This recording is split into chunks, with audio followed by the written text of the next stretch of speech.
Hello everyone, welcome to yet another episode of First Drop Theatre's Slam Dunk Saturdays, a series in which we look at the lessons from the world of sports that can be applied to the corporate world. Sports at any level is a lot about how the pressure situations can be managed. Some do it well consistently, others not so well. There are several examples of people wilting under the pressure of expectations. Let's take a look at one such example. In the 1996 Masters Golf Tournament, Greg Norman, heading into the final day, had a very useful 6-shot lead over Nick Faldo, and everyone expected Norman to go on and become the first Australian to win the Masters. But that did not happen. It started slipping away from Norman.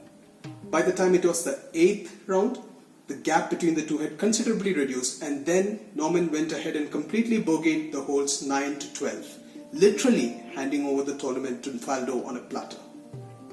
Interestingly, this was not an aberration for Norman. In fact, many people remember him, maybe not quite fairly, for the number of times he let such advantages slip away than the titles he has won. Now contrast this with someone like Tiger Woods. It is said that Woods would be at his calmest in the final round of a tournament. So how did he manage to do that? Hank Haney, Woods' coach, said something very interesting about him.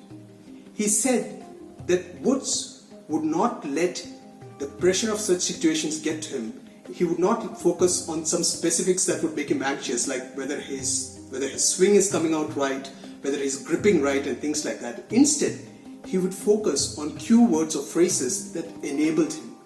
It would be something like never give in to anything, never give up, and so on. Interesting, right? Well, it's not just this elite sportsmen who face such moments of pressure. We all do, especially at workspaces.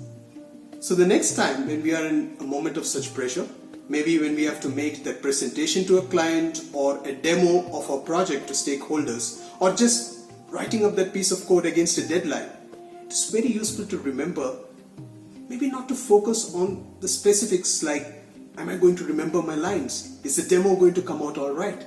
And instead, develop our own cue words that help us be less anxious at that moment.